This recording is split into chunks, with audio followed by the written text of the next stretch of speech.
Okay, now this is not one of the podiums that drives around like on Saturday Night Live. I'm not going to do my Sean Spicer impersonation, nothing like that. And we had a bit of a technical issue earlier. If anybody sees anything pop up on the screen that stops the presentation, I'll do my best job of just going on. As was indicated, my name is Patrick Boyle. I'm with athenahealth, and I am responsible for managing athenahealth's health plan business. Now, for those of you who don't know athenahealth, maybe you've heard of us in the past, maybe you've seen our CEO on CNBC. He's on there quite a bit. Whenever there's a controversial question to ask about the healthcare industry, our CEO, Jonathan Bush, seems to be on CNBC commenting. But for those of you who don't know us, we started about 20 years ago. This is our 20th anniversary this summer. And Athena actually started as a provider. Our two founders, Todd Park and Jonathan Bush, came out of Harvard Business School and decided that they wanted to start a women's health and birthing center. Now, I don't know how many case studies they had to do at Harvard Business School to say, geez, the best business idea we have is to start a provider care facility, but that's what they did. And they had always been focused on, in starting up this organization, improving quality, lowering costs within the birthing process. And biggest challenge that they had is they could not get paid for their work. And so the story goes, Todd Park asked his brother Ed Park to come out, leave school, and start developing something that we now call athenahealth, which was all built around leveraging the internet and creating the connections with payers to improve the revenue cycle process and get paid. So Jonathan and Todd, at one point, things were going well, and they wanted to go and expand the business, and they went to the investment community and said, we'd really like to expand our provider network. Are you interested? And they were flatly told, we have no interest in your provider capability. However, this software that you're developing is pretty cool. So we'll give you $10 million to start that. And that's where Athena had started. And as of today, the really neat thing about our organization is we serve from the smallest of the small provider organizations, literally a part-time doc who sees patients, and we provide them EMR and revenue cycle and practice management capability, to the largest of the large organizations like Providence Healthcare and Ascension and Tenet and Trinity. We're fortunate enough to count as our customers. So I want to give you a little bit of a backdrop around Athena. Through serving that broad of a community, we've gotten a sense over time, leveraging the knowledge and information we've built up through our network, on what's really going on and how doctors are motivated these days. We talked in some of the breakout sessions yesterday of the innovation that you are employing with your provider networks to encourage behavior in certain ways, and obviously in ways that are dramatically changing the way physicians do their business on a day-to-day basis. And so this morning I'm going to share some of that insight with you. Anytime you give a healthcare presentation, it's first always appropriate to start with Armageddon. I always love everybody. We've been through how many presentations around how much money we spend in the healthcare system. And instead of, citing off we spend 25% of GDP and we're going to soon spend 140% of GDP on healthcare, we put it in a different light. We now spend more money on healthcare in the United States than Canada does on everything. That's pretty dramatic, on everything. And that's why they're waving these flags and very happy, because they obviously are not spending as much as us on healthcare. And we know some of the challenges and how we compare on a worldwide basis from a standpoint of the quality metrics. So we're done with that, okay? Things are bad, we all know that. Personally, I always like to make the comment, I lived overseas for several years. I've traveled around the world. I would rather have my health care delivered to me in the United States than any place on earth. And quite frankly, even though I'd like to spend less, I always remind myself, with all the challenges that we have, I'm sure you would agree. You've got an issue or a challenge, I'd rather be in the U.S. getting our healthcare system to take care of me. This other fun problem that we have right now of the swelling ranks of the Medicare enrollees. I think the statistic is 11,000 new a day in 1 week enough people enrolling in Medicare to fill a football stadium. I didn't know the Bills Stadium could fit 77,000, but apparently it can. But it's obviously creating an enormous amount of stress on the healthcare system. So this notion of that we're all focused on how do we address this from a cost and quality standpoint, we know all comes down to a very important point of how do we motivate doctors in the right way. And after years of seeing medical inflation fall, we know that it's been ticking back up. Hopefully that trend line will bend back the other way sometime soon. I always look at this. My older son is going to college. And I thought when I first started saving in a 529 plan, there's no chance the college education can rise 5 to 7% per year. And as any of you who are sending a kid to college these days knows, it absolutely has. And I keep saying it's not going to continue, and it is. And I kind of feel the same way about healthcare inflation, as I'm sure you do. Lots of dynamic drivers, but boy, it's a difficult one to deal with. How many of you feel this way about your healthcare plan today? Somewhere along the line, and I did not purposely choose this, but I now have a catastrophic plan. And what I mean by that is I'm paying for almost all my health care. Knock on wood, I don't have some kind of condition come up in the future where I go above my deductible, which is $5,000 for me and $10,000 for my family. And by the way, that's not with a healthcare savings account. So what that means is that I'm paying for almost everything other than my annual physical. And for millennials, it's a big deal. You know, the extra $300 to go get your physical, or you twisted your knee playing basketball and you go see an orthopedic, and you're going to have, you're going to walk in there, and it doesn't matter what your affliction is, you're going to get an x-ray. And then after the x-ray, then they'll start discussing what might be wrong with your knee or your ankle or what have you. So for millennials, that's a big thing.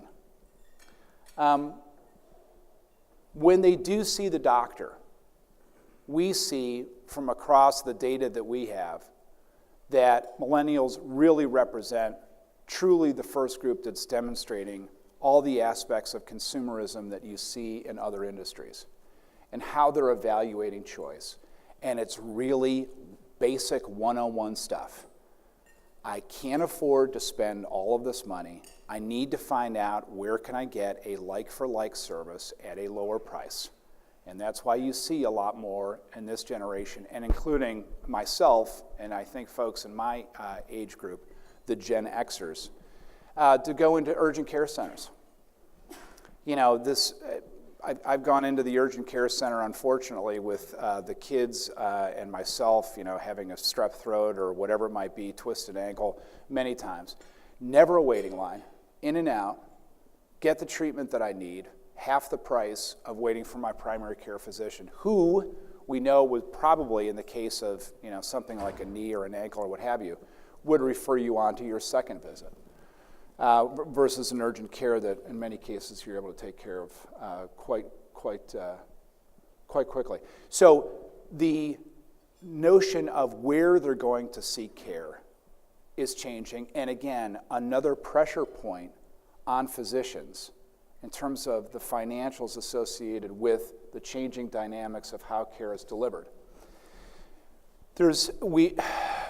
If I had a nickel for every time I made a comment about, we should have the same kind of quality process that manufacturing industries do. And the immediate feedback is, well, we're healthcare.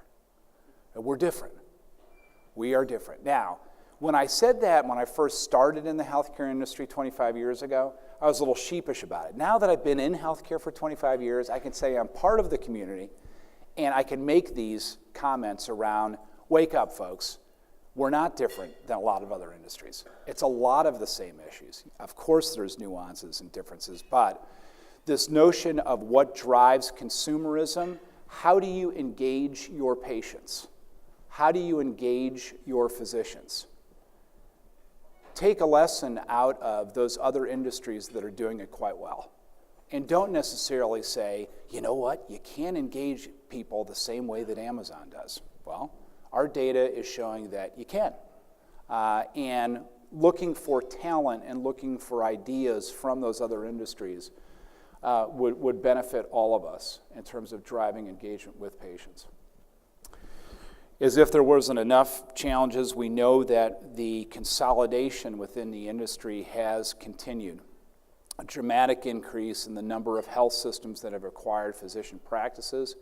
We see this quite dramatically because our first 10 years of our existence was all selling to those independent practices, and boy, has that changed dramatically over the years. Now, the hope was that you start acquiring and that you're able to drive a higher level of growth as a health system than just the revenue associated with your acquisition. What the data is showing us is all of these acquisitions are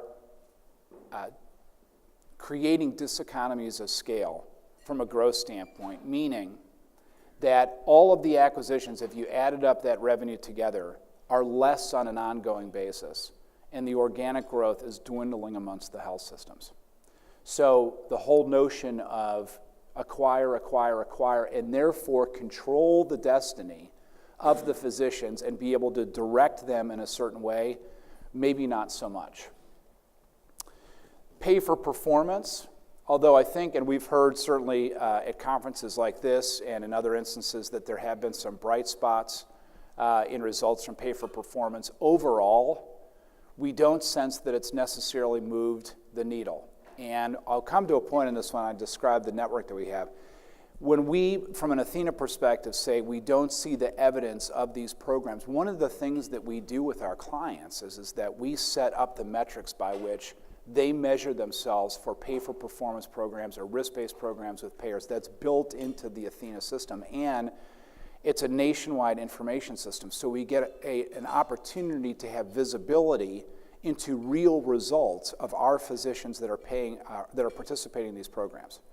And we're seeing that it's not delivering, unfortunately. Just having the incentives out there financially is not necessarily doing it in terms of really changing the behavior for physicians. Study that was done recently in Britain of over 470,000 patients in the UK's national health system, and a pretty substantial pay-for-performance program. They had over $2.8 billion that was paid out in incentives over 7 years, demonstrated that these incentives had no demonstrable benefit to quality or cost within this particular program. And we see other situations, especially here in the U.S., that are producing some similar results. This one other trend, and you tell me if this is correct or incorrect. There was probably, when you think of payers and providers coming together, and you think of examples of integrated delivery networks that demonstrate great integrated behavior, they seem to have all of the incentives aligned, like Geisinger Health System that I've worked with for, 20 years now. Many of us know, and there's many more examples that are out there. So you would kind of think that maybe this trend would continue over time. We saw some of the payers start to acquire physician networks, health systems. And certainly there's been examples, but the reality is that only 2% of our primary care physicians are now part of, under an umbrella of an insurance company. So the trend of what we would have thought would be more and more and more acquisitions has not necessarily been a tsunami at all. And in fact, in Humana's acquisition of Concentra, I think that we'll continue to see, it's a nice thought to be able to say, hey, I'll acquire XYZ health system or physician network, but the cultural differences, all those kind of things, very, very challenging to bring all of that together. So not sure where that's going in the future, but for right now, it has not been as big a wave as we thought it might be. So I've talked a couple of times about this Athena network, and I'm going to start to transition. And okay, we laid the groundwork of what's not working. What are some things that we can point to as to how we can affect provider performance, provider engagement? And I wanted to reiterate on this in terms of, so what gives Athena the right to be able to comment on this? Right now, we serve about 100,000 doctors across the U.S. We see about 13% of the U.S. population in physician offices that are using the Athena network. But the thing that's really unique around this is that over time, we have what we call, and forgive me for the technical terms, but we have a single instance multi-tenant cloud-based system. What that means is for our physician practice, revenue cycle, and EMR, everybody, all 100,000 of those docs, use the same system. There's one view of the software, there's one view of the data. Now, everybody's logically protected for PHI and all those kind of things, so there's not an issue or a worry with that. But we're looking at data on all these statistics on quality drivers and physician behavior performance in one view. We're not trying to grab some data from this hospital and from this doctor. It's all under one view. So these kind of next couple of statistics that I'll share with you come from that purview of having built this information backbone that we kind of refer to as the healthcare internet. And what we're seeing as contributing factors to really drive provider performance are in three areas. First of all, this concept of radical data transparency. Secondly, creating a sense of competition. Now, 10 years ago, I honestly felt, when I first started in healthcare 20 years ago, when you would raise the term competitive, I didn't get a whole lot of feedback from providers about, let me tell you about my competitive marketplace and how challenging it is out here to compete with everybody. It was just not the thought. You had your business, it was your practice, you went on. Today, obviously, a much different environment, but continuing to foster that sense of competition is important. And thirdly, recognizing our providers for the great work that they're doing. So radical data transparency. First of all, again, by having a single view of data, and you probably see this within the systems that you use, but presenting that data in summary form via dashboards. I know it all sounds simple. It's not necessarily simple, and not everybody adopts it. But encouraging within our provider network for providers to really embrace the dashboard, see how they're doing from a KPI standpoint. And I wonder, I don't know the answer to this, amongst health plans, to what extent do you provide summary information to your docs that you're really getting them to embrace to see how they compare against one another? What our statistics show is for those physician practices and health systems that really embrace leveraging an open view of data and data transparency, that their performance goes up. They understand lower bar may be bad or good, higher bar may be bad or good, and the point is to try to get to a different spot. But that certainly has showed in instance after instance that is having a dramatic effect. One of our health system clients, Privia, takes this to the next level. And they, in their physician network, bring different practices together. And they drive these discussions that are dashboard driven around how is everybody performing, and having the open, candid conversation around how do we lift all boats? What are the best practices? So it's not just about having the data transparency. It's also about driving the process. And by just a show of hands, how many of us go to HIMSS? Either once, every other. So some people in the room. So for those health plans that don't attend HIMSS, for the past 20 years that I've been going to HIMSS, every single year there's a particular spotlight on data interoperability. As though somebody's trying to figure out how to land on the moon. And yeah, there's lots of technical challenges with data interoperability and sharing information. But the fact that it's been a top topic for 20 years is really quite candidly embarrassing. It's embarrassing that we in this industry, and everybody's involved in it, the technology vendors, the providers, and the payers, there's still a terrible level of data transparency.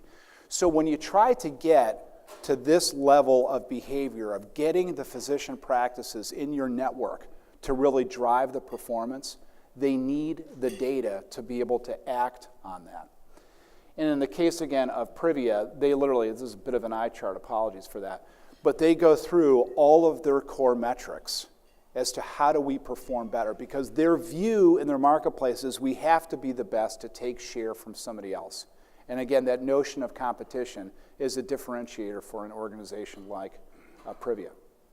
Now, we had a neat announcement the other day. We got a letter from CMS that after 8 years of pleading with the federal government for access to paid claims data for Medicare patients, they have approved us to be a qualified entity, if you're familiar with that. So in the future, we are going to be able to provide all of our providers with the 360-degree view as noted by a claims data, right? Because it's not all the clinical data that you want, but it's a lot better picture than they have today. For my patient, I've got everything about them from the clinical information. If they go to see other doctors, Athena's going to provide this CMS claims information to give me a more complete view, helping to first of all, spot gaps in care, close gaps in care, tons and tons of benefits associated with that. I put this screen up. It was a lot of work coming, but CMS more and more has seen how that data transparency is super important. And I'd ask you guys, to what extent are your health plans sharing that information with providers? My sense is that this is the way the conversation goes between providers and payers. The payer says, I need all this information for HEDIS and for risk adjustment, and you have to give me this information. And the provider says, okay, I agree, but they make it extremely hard. So they don't really say yes. They just make it really hard. And then the provider says to the payer, you know what would be great? It'd be great to get more information around your members so I have this more 360-degree view of the patient. And the payer just, in most cases, just flat out refuses to give it. Folks, the environment is not there to be able to get to that next level of data transparency. And I think it's something that we need to continue to embrace and figure out what are the ways to move forward. And we need to ask ourselves that question as to what extent are we really embracing sharing cost and quality data transparently with providers. You know, another point on this, we just recently launched a service for health plans to provide charts electronically for the purposes of risk adjustment and HEDIS and, you know, contributing towards STARS ratings and things like that. Now, what I've been told by health plans is the old-fashioned way of doing this is super, super expensive, right? I've heard, statistics of to get a chart the old manual way, $40, $50, $60, $70, $100 per chart. So we're now making all of this available electronically. We have also chosen to go a path of we have opted all of our providers in. So we say the default provider using Athena, you agree. If you raise your hand and you disagree, okay, take you out of the program. And so of 100,000 providers, we probably had about 20% of our providers opt out of that service. And I will tell you something, and maybe I'm preaching to the choir on this in terms of what you've heard for feedback from providers. It's been amazing to me, the providers' pushback, the explanation as to why they won't provide this information to a payer. I'm worried that they're going to use it against me. I'm worried they're going to use this data to deny claims. I'm worried that they're going to give this information to my competitors because they want to steer patients in a certain business. And at the same time, yes, I know that I'm obligated to provide this data. I know my contract with a payer says I'll give the data. I know that CMS says it is mandatory for you to provide information on a Medicare patient to support the quality reporting necessary for it's part of the healthcare process. It's law. It's not even like a nice to have, it's law. They say, yep, I get it. I'm not going to do it. And so what that tells me is that on this issue of data transparency, there's first of all, can we create the environment of the quid pro quo? I will give you data, provider, that you really need, and in return, this is what I want. And the second piece is getting a lot more specific with providers in a contract, what you can and cannot use the data for. And recognizing that there is this really, really serious concern, unfounded, but nonetheless a serious concern around what are you going to do with my data? I don't want it used against me. The first 15 charts I had up there for you were all talking about how difficult it is for a provider to make a buck So having that next level of terms and conditions, rights around the use of data, all that kind of things, we think is going to be very important to create this concept of radical data transparency. So competition. One of our clients, Farmington Healthcare, literally using this whole dashboard system that I talked about, created a fantasy league for docs. How many of you do a fantasy league of football or baseball or golf or whatever? It's a fairly popular thing. My 17-year-old embraced fantasy leagues 2 years ago, and it is amazing to me how much he knows about the performance of so many NFL players. I'm like, are you kidding me? You know, Joe whoever from the Arizona Cardinals, we live across the country. How did you know this statistic about this person's ratings and because of fantasy football? Well, they created the Fantasy Doc League, where they use the dashboards and they compete against one another. And we have really found, again, first of all, radical data transparency. You got the data to be able to do it. Then you present the data in a way that is easy to ingest such that you can create this kind of environment of fostering competition. Now, not everybody's going to do the fantasy league for doc, but you get the point of providers really embracing that. And to what extent are you supporting that kind of competition by you, again, providing data to your providers and doing it in a way that is positively reinforcing how they're doing against one another? The use of the word against is not really what I mean, but how they're performing within their networks. And I know I see examples of this. I just received a note from Aetna the other day, my health insurer, of a new system that they have put out to do more comparison of docs. And it's not one of the publicly available websites. It's one specific from Aetna. I haven't gone into it yet, but my guess is that they're providing more specific information for those in-network docs that I can use to find quality information and things like that, which I think is a great move in the right direction. And then finally, recognition.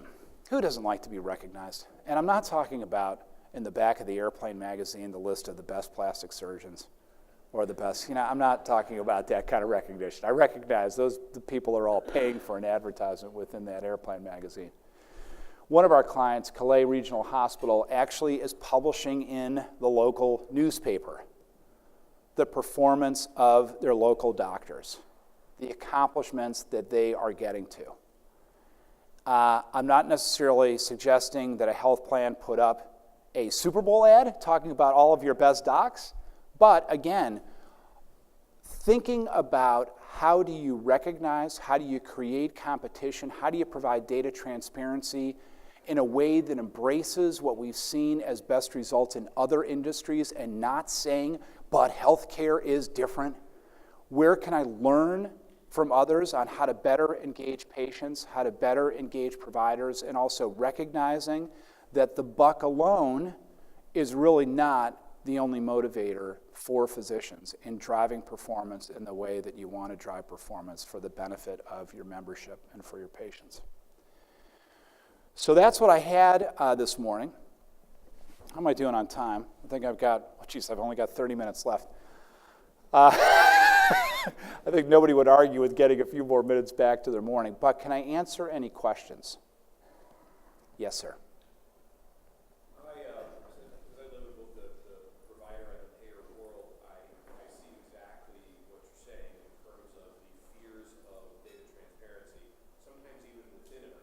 Yeah. Okay. But I'm wondering if you're seeing any difference in those, in the magnitude of those fears between the independent providers and the employee provider groups that interface with your company. I'm asking that with the assumption that maybe the large organized, more tightly managed employee provider groups may be more comfortable. Are you seeing The opposite. The largest of those providers that have opted out, I said there were around 20% of our total provider count. It's actually 10 institutions that represent 20%, so they're big ones, big health systems, and they have opted out. And what my sense has been in the discussions, because we've had months of discussions with them, The biggest challenge is it's really hard to make a decision in a big health system because there's so many different people. We're dealing with PHI. You know, it's a sensitive subject. And one person doesn't want to be the one, oh yeah, I approve the thing. And then they find out, you know, in their next contract negotiation that the payer's using against it. That's the fear that's running through their head. So first problem is in the big health system is because there's so many moving parts, hard to make a decision. Second, different constituencies have different views. You've got compliance, you've got legal, you've got the people who run payer relations. You've got the people who have to take the responsibility when United Health Group shows up and says, I need 10,000 charts. And they've got to go to the medical record department, as was talked about yesterday. I think the guys from Arcadia were talking about this. The massive work that goes on to be able to deliver this information in a manual way. So what we're actually seeing is the independent physician groups and the small to medium-sized ones have embraced it, just like, yep, I get it, no problem. And the larger health systems, at least in terms of some of the evidence we've seen, have pushed back because of very challenging to make a decision, find out who's actually responsible to make that decision, and then the different stakeholders and what their view is on the data. Last point that I'll make on that, I made this comment during my presentation. It would really help if payers would strengthen their language in whatever contractual vehicles you use as to how you'll use data. Now listen, I know that doesn't solve everything, because somebody might say, I know you wrote in there that you're not going to use the data, but I may not believe you. But the language can be strengthened greatly beyond where it is today to say we will use this for quality reporting as mandated by CMS, and we will stay within HIPAA guidelines and bum, bum, bum, bum, bum, bum, bum. That would be beneficial. So hopefully that was helpful. Any other questions? Yes? For those that have built networks in various states and the idea of competition, we've leveraged for years in major metropolitan areas where we have lots of health systems. Talk about how the idea of competition works for rural areas where there's only one small hospital independent and lots of docs independent. Sharing data across the country, how has competition helped that kind of provider? That's a great question. I remember one of my first calls that I made on a client in healthcare was at Scott and White in Temple, Texas. And I remember driving into Temple, Texas, and I saw the quintessential Friday Night Lights stadium. And great place. Talked to the CEO of that organization, and I said, who are your competitors? And he said, I have 98% market share. I have no competitors. There was absolutely no sense of competition at that point. Now, that's changed over the years with some of the consolidation within healthcare. But I think that from a competitive standpoint, there's two aspects to it. There's the how am I doing within my market, and then how am I doing when compared to other docs. So when I can see data, even if I really don't have any local competition, but I have an ability to be able to say, how am I doing in knee replacement versus what I could see across the country. And fostering that communication and creating an environment, even with those small practices, of saying, are you looking at this data? Of publishing the information that's going to get after that competitive nature that isn't, I'm trying to take $1 away from the other guy, but I want to know how good of a doc I am, is what we've seen to be a driver in those kind of environments. That's helpful. It's incumbent on us as a solution provider to make sure those rural docs know that that data is available and it's consumable in a way that's easy to understand and engaging to drive it. I can't say it's flawless, but it's a lot better type of data transparency and communication process than previous. Other questions? Yes, sir. Yeah, so you're talking about competition and transparency and docs wanting to do better because the data is available. But how do you prevent that data potentially from being used punitively? Or how do you overcome that concern that docs have that the more that's out there, it's actually going, it's not going to reflect me accurately, or it's going to be used in some way that's going to harm me, whether it's financially or reputation-wise? Not everybody gets a trophy. Not everybody gets a trophy. Every other industry, the poor performers, the data is out there. And I totally agree that that is an issue. And I think that that really is a serious contributor to the data transparency issue on the provider side. The fact of the matter is that the money's just running out, right?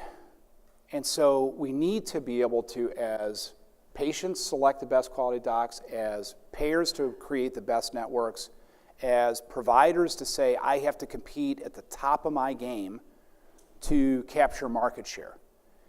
And I think that, embracing that notion, even though there's exposure to the lower quality, is just naturally the way that I think things have to go. But I do recognize that is definitely an inhibitor to data transparency. We, as a solution provider, we just put it out there. And it's up to the provider to use it the way that they want to. But we create solutions, and we recommend that the industry continue to do so that provides the transparency for the good or for the challenge part of it. Yes? You talked about analogies with other industries with consumerism. So in other industries, they've got this data, they have analytics, they have transparency. But what they do that I haven't seen in healthcare is they have predictive modeling. And what I haven't seen, what I've heard, is are you able to interpret the data and do some predictive modeling that might make the provider and payer cooperate more if they understand there's some outcomes? The answer is for us, yes. And I think in many cases the data is available to be able to do some of that predictive. I will tell you, one of the challenges that healthcare has right now, when you develop a really good data analyst and data scientist, if you will, within a provider network, as soon as they get good, they leave and go to Google. It's very hard to retain that kind of skill within the healthcare system. It just is. I remember when UPMC gave a presentation back 6 months ago that I listened to, and they talked about within their health plan, they had 30 data scientists who were doing the work to do the predictive modeling. And everybody else is in the room, 30 data scientists. Many people, what's a data scientist? I don't know. So the first piece is that skill necessary to do it. An example of that predictive modeling, and then moving on to patient engagement. We know, in recent history, there was the focus on Zika virus. So we had done some analysis within our network of some of the early cases that were diagnosed in South Florida, and then did some predictive modeling around what is the likelihood of women within childbearing years are about to have a checkup, and should they be screened for Zika virus, and what are contributing factors based on geography, where they live, all those kind of things. We put all that stuff together, and then we proactively did a campaign to those patients to say, this is a health issue in your region. Because of these factors, we would recommend that you go in for a screening. Here's the local doc that can do that type of screening. It's a high profile, but it's a relatively simple case. We need to see more examples between providers and payers of those kind of programs. The data's there. The analytics are getting better. I'm concerned we don't have all of the talent that we collectively need to do super sophisticated stuff like Patrick just went to Walmart, Patrick went to the gas station, Patrick went to go buy some steaks. I bet the next thing Patrick is going to buy is whatever.